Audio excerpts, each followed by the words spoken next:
नमस्कार दोस्तों, स्वागत है आप सभी साथियों का स्मार्ट स्टडी पर। साथियों, आज 5 दिसंबर 2025 और आरआरबी ग्रुप डी का आज पेपर था। आज के इस वीडियो में आज पूछे गए 100% रियल और ऑथेंटिक फर्स्ट शिफ्ट के क्वेश्चंस देखेंगे। देखो, क्लास मैंने पहले ही अपलोड कर दी थी साथियों, करीब 1 घंटे पहले ही, है ना। लेकिन दोबारा डिलीट करके जो है ना अपलोड करना फिर से पड़ रहा है, क्योंकि साथियों थोड़ा टेक्निकल इशू था और क्लास का नोटिफिकेशन भी जो है ना पहुंच नहीं पाया था।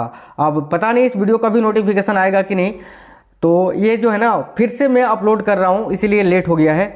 तो चलिए कोई नहीं, देखते हैं साथियों आज के क्वेश्चंस। उससे पहले देखिए, अगर आप में से कोई भी साथी नए हैं तो चैनल को सब्सक्राइब कर लीजिएगा, और जिनका पेपर बाकी है ना, आप हमें इस वीडियो के नीचे कमेंट बॉक्स में कमेंट करके जरूर बताइए आपका पेपर कब है और किस शिफ्ट में है, ठीक है। और जो आज पेपर देख रहे हैं मिला लीजिए कि भाई आपने जो आंसर सेंटर में किया है सही है या गलत है।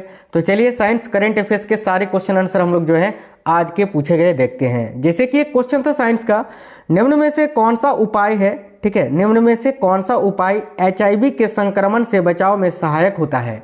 4 ऑप्शन था, एक ऑप्शन आपको दिया हुआ था कंडोम का उपयोग करना, जो कि आपका करेक्ट आंसर हो जाता, ठीक है। आगे देखिए क्वेश्चन था, यदि किसी गेंद को ऊर्ध्व दिशा यानी ऊपर की ओर में फेंका जाए तो समय के बाद उसका वेग क्या होगा, ठीक है। तो देखिए साथियों, ये ऑप्शन के अनुसार आपको बनाना था। देखिए यह सूत्र के अनुसार आपको गति का जो पहला समीकरण होता है साथियों, उसके अनुसार आपको बनाना था, ठीक है। बिल्कुल, V बराबर U प्लस AT²। ये क्वेश्चन हमको लगता है कहीं ना कहीं थोड़ा सा गलत है, कि गलत मतलब अधूरा है, बच्चा सही से बता नहीं पाए। यहाँ पर समय का मान आपको कुछ दिया हुआ होगा। खैर देखिए, यह जो है ना सूत्र, ये जो सूत्र मैंने बताया उसके अनुसार जो है ऊपर की ओर जाने पर गेंद को या गेंद का वेग समय के साथ घटता जाता है, क्योंकि गुरुत्वाकर्षण इसे धीमा कर देता है, और उच्चतम बिंदु पर पहुंचने पर वेग जो है वो शून्य हो जाता है। अब देख लेना, ये क्वेश्चन थोड़ा क्लियर नहीं है, ठीक है। एक क्वेश्चन था, निम्न में से कौन सी नलिका फ्लोएम में पाई जाती है। 4 ऑप्शन दिए हुए थे, एक ऑप्शन आपका चालनी नलिकाएं दिया हुआ था, यही आपका करेक्ट आंसर होता है। आपको मैं बता देता हूँ फ्लोएम में कौन कौन सी नलिकाएं पाई जाती है, क्योंकि ये क्वेश्चन रिपीट होगा फिर से और डेटा चेंज करके पूछेगा। तो देखो, फ्लोएम की अगर बात करें ना, तो फ्लोएम में मुख्य रूप से चालनी नलिकाएं, जो कि मैंने आपको बताया, एक सहचर कोशिकाएं, एक फ्लोएम पेरेन्काइमा और फ्लोएम रेसे पाए जाते हैं साथियों, फ्लोएम फाइबर्स, ठीक है। तो इनमें से जो भी आपको ऑप्शंस में दे वो आपका करेक्ट होता है। जैसे कि आज आपको चालनी नलिकाएं ऑप्शन में दिया हुआ था, यही आपका करेक्ट आंसर हो जाता, सेव ट्यूब्स। आगे देखिए, नेक्स्ट क्वेश्चन था, जे थॉमसन के परमाणु मॉडल के बारे में कौन सा कथन सही है। तो देखिए, जे मॉडल साहब ने जो परमाणु मॉडल दिया था उसके बारे में उन्होंने क्या बताया था कि परमाणु एक धनात्मक आवेशित गोला है जिसमें ऋणात्मक आवेशित इलेक्ट्रॉन, जिन्हें पल्म या किशमिश कहा जाता है, अंतर्निहित होता है। ये पॉइंट याद रखना, जिन्हें पल्म या किशमिश कहा जाता है अंतर्निहित होता है। आने वाले शिफ्टों में इससे क्वेश्चंस बनेंगे, ठीक है। एक क्वेश्चन पूछा गया है, निम्नलिखित में से कौन सा गोल्जी इकाई है ना, गोल्जी इकाई का कार्य नहीं है। अब देखिए, गोल्जी इकाई का बहुत सारा कार्य होता है, जैसे लाइसोसोम का निर्माण करना, खनिजों का स्टोर करना, ठीक है। तो एक ऑप्शन दिया हुआ था, साधारण शर्करा को जटिल शर्करा में तोड़ना, ये जो है ना गोल्जी इकाई का कार्य नहीं है, यही आपका आंसर हो जाता। एक क्वेश्चन था, निम्नलिखित में से कौन सा न्यूटन के 3rd नियम का उदाहरण नहीं है। ये ऑप्शन के अनुसार बनाना था साथियों, मुझे ऑप्शन तो नहीं मिल पाया है।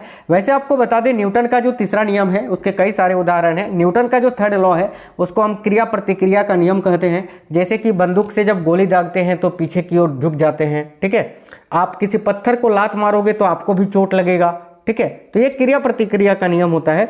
अब इसके अनुसार एक कोई ऑप्शन आपको और दिया हुआ था, वो आपका करेक्ट आंसर हो जाता। एक क्वेश्चन था, आपतित किरण और निर्गत किरण के बीच बनने वाले कोण को क्या कहते हैं। तो इसको एंगल ऑफ डाइवेशन, माफ करना, एंगल ऑफ डेविएशन यानी विचलन कोण कहा जाता है।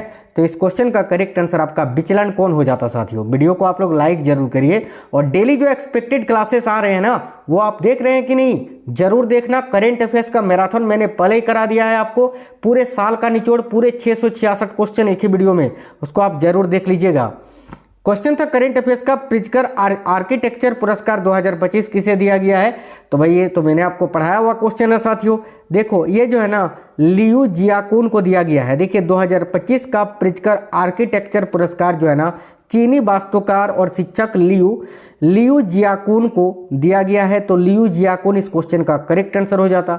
एक क्वेश्चन था 2025 में मेजर ध्यानचंद खेल रत्न पुरस्कार शूटिंग के क्षेत्र में किसे दिया गया है। यार ये सब क्वेश्चन मैंने हजारों बार यार पढ़ा है आपको। 2.0 यहाँ पर देखोगे तो बहुत इंपॉर्टेंट है ये, तो याद रखना मनु भाकर। देखो 4 खिलाड़ियों को मेजर ध्यानचंद खेल रत्न पुरस्कार पूछा है और अभी 24-25 में रेलवे के जितनी परीक्षाएं हुई है ना सब में पूछा है, सब में पूछा है ये क्वेश्चन, ठीक है। अभी 2025 में जितनी भी रेलवे की परीक्षा हुई है सब में पूछा है। याद रखना मनु भाकर के अलावा 3 और खिलाड़ी हैं। एक आपके शतरंज खिलाड़ी डी गुकेश हैं, एक आपके पैरा एथलीट प्रवीण कुमार हैं और एक हॉकी प्लेयर हरमनप्रीत सिंह हैं। याद रखना। आगे देखिए क्वेश्चन था अनुराग कश्यप की फिल्म डकैत में मृणाल ठाकुर के साथ मुख्य अभिनेता कौन है। तो देखिए अनुराग कश्यप की जो फिल्म है डकैत है ना, इसमें मृणाल ठाकुर के साथ मुख्य अभिनेता अदिति शेष है ना। याद रखना अदिति शेष हैं, तो अदिति शेष इस क्वेश्चन का करेक्ट आंसर हो जाता। एक क्वेश्चन था 2025 में Laureus life time achievement award किसे प्रदान किया गया। तो भाई 2025 का, ठीक है, देखिए विश्व सर्फिंग चैंपियन केली स्लेटर, याद रखना केली स्लेटर को जो है ना, केली स्लेटर को Laureus life time achievement award से सम्मानित किया गया है। तो इस क्वेश्चन का करेक्ट आंसर आपका केली स्लेटर करेक्ट आंसर हो जाता। क्वेश्चन था मई 2025 में भारत में किस संगठन ने दुनिया का सर्वाधिक उच्च रेजुलेशन है ना, रेजुलेशन होगा, उच्च रेजुलेशन मौसम पूर्वानुमान मॉडल को विकसित किया है। तो इसका करेक्ट आंसर हो जाता भारतीय उष्णकटिबंधीय मौसम विज्ञान संस्थान ने, ठीक है। देखिएगा साथियों मई 2025 में पुणे में स्थित भारतीय उष्णकटिबंधीय मौसम विज्ञान संस्थान ने भारत पूर्व अनुमान प्रणाली यानी देखिए भारत फोरकास्ट सिस्टम यानी BFS नामक दुनिया का सर्वाधिक उच्च रेगुलेशन है ना मौसम पूर्वानुमान मॉडल को विकसित किया है। आगे देखिए क्वेश्चन था एशियाई एथलेटिक्स चैंपियनशिप 2025 में भारत में कुल कितने पदक जीते। तो भाई भारत ने कुल 24 पदक जीते। कितनी बार मैंने पढ़ा है ये क्वेश्चन।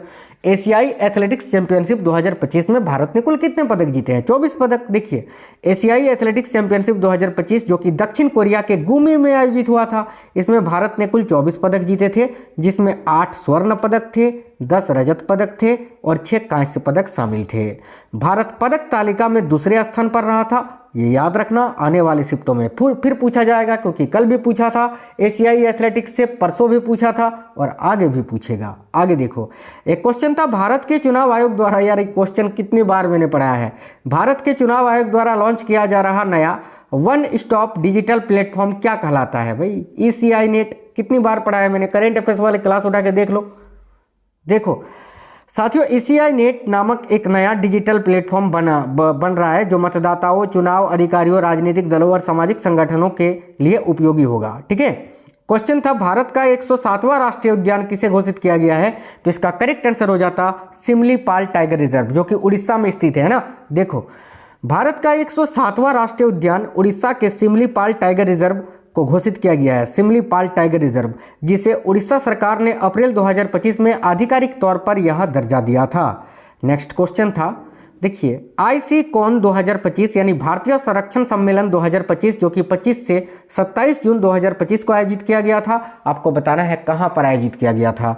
याद रखना बहुत इंपॉर्टेंट क्वेश्चन है, मैंने कई बार आपको पढ़ा है ये भी क्वेश्चन, देहरादून उत्तराखंड में। देखो 25 से 27 जून 2025 को देहरादून उत्तराखंड में भारतीय वन्यजीव संरक्षण यानी wild life institute of India ने किया गया था, जिसका आयोजन पर्यावरण, वन और जलवायु परिवर्तन मंत्रालय के तत्वावधान में हुआ था। याद रखना, ठीक है। तो देखो याद रखना क्वेश्चन फिर से रिपीट होगा। तो ये कहाँ पर आयोजित हुआ था, देहरादून उत्तराखंड में। देखिए कार्बन के लिए निम्न में से कौन सा गुण गलत है, 4 ऑप्शन दिए हुए थे, उसमें से एक ऑप्शन आपको दिया हुआ था इसमें आयनिक बंध होते हैं, जो कि बिल्कुल गलत है, क्योंकि कार्बन अधातु होता है, कार्बन में आयनिक बंध नहीं होता है। आगे क्वेश्चन था कास्टिक सोडा का प्रयोग निम्न में से किस उद्योग में किया जाता है। तो भाई कास्टिक सोडा यानी सोडियम हाइड्रोक्साइड हम इसको बोलते हैं। इसका उपयोग साथियों कई सारे जगहों पर किया जाता है, लुगदी बनाने में, कागज उद्योग में। ऑप्शन में आपको कागज उद्योग दिया हुआ था, जो कि आपका बिल्कुल करेक्ट आंसर हो जाता। चलिए आगे देखते हैं। क्वेश्चन था एक वस्तु पर 10 न्यूटन का बल लगाया जाता है, ठीक है, और वस्तु 5 मीटर विस्थापित होती है, तो किया गया कार्य क्या होगा। तो किया गया कार्य क्या होता है साथियों, F इंटू डी होता है। ठीक है, जहाँ पर F जो है ना, फोर्स का मान 10 न्यूटन तो 10 लेंगे, डी यानी विस्थापन कितना हुआ है 5 मीटर तो 5, यानी इसका मान निकल के आ जाएगा 50 जूल। ठीक है, एक क्वेश्चन था चिप्स के पैकेट में नाइट्रोजन गैस क्यों भरी जाती है, तो इसका करेक्ट आंसर हो जाता ऑक्सीकरण यानी ऑक्सीडेशन को रोकने के लिए और चिप्स की ताजगी व कुरकुरापन बनाए रखने के लिए भरी जाती है। मैंने अभी कुछ दिन पहले पढ़ाया था ना मैंने कि अगर आप 5 रुपये का एक कुरकुरे का पैकेट खरीदते हो तो उसमें क्या होता है, मैंने एक्सप्लेन ऐसे मजाक करके एक्सप्लेन भी किया था कि 5 रुपये का एक कुरकुरे जिसमें चिप्स है ना, लेज का एक पैकेट खरीदते हो 5 रुपये का, जिसमें जो है ना साथियों 5 रुपये में एक बेसिकली प्लास्टिक खरीदते हो और उसके साथ 4 आपको लेज मिलते हैं, 4 पीस, है ना। ऐसे बताया था ना मैंने, उस टाइम मैंने बताया था कि ये नाइट्रोजन गैस इसमें भरी जाती है जिससे कि जो है इसको ऑक्सीकरण से रोका जा सके, चिप्स की ताजगी व कुरकुरापन बना रह सके। देखो क्वेश्चन आया है ना।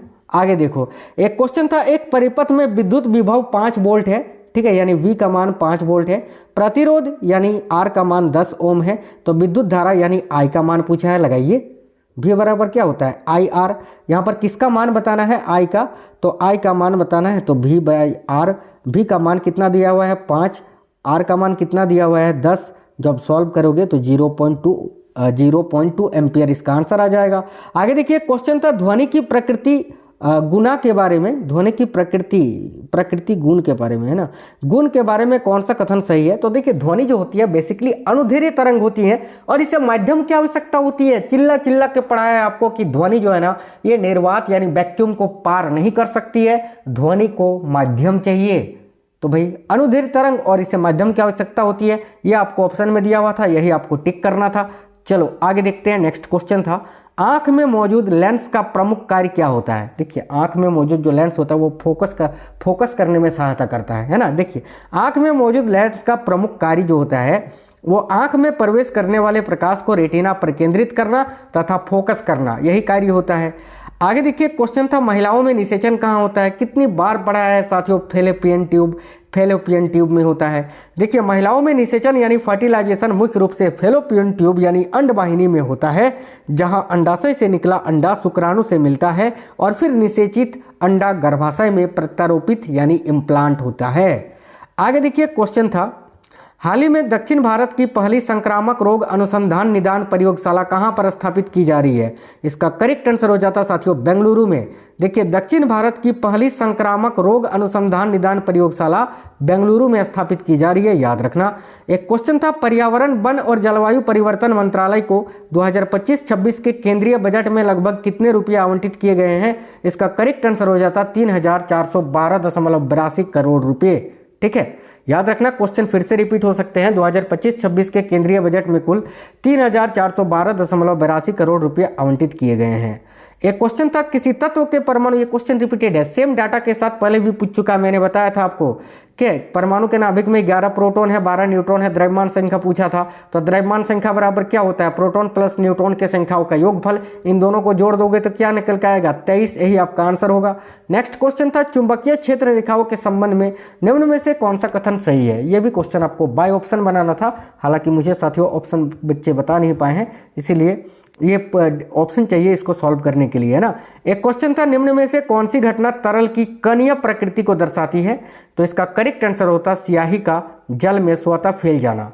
4 ऑप्शन दिए हुए थे, एक ऑप्शन आपका था स्याही का जल में स्वतः फैल जाना, ये जो है ना साथियों तरल की कणिकीय प्रकृति को दर्शाता है। एक क्वेश्चन था निम्न में से कौन सा पीएच मान लाल लिटमस को नीला कर देगा। थोड़ा सा कॉमन सेंस लगाइए कि लाल लिटमस को नीला कौन कर देता है, क्षार करता है। ठीक है, 4 ऑप्शन दिए हुए थे और क्षार कौन करेगा, जिसका पीएच मान 7 से ज़्यादा होगा। एक पीएच मान आपको 11 दिया हुआ था, यही आपका आंसर होता साथियों। ठीक है, क्योंकि देखो क्षार लाल लिटमस को नीला कर देता है, नीला लाल लिटमस और अम्ल जो होता है नीले लिटमस को लाल कर देता है।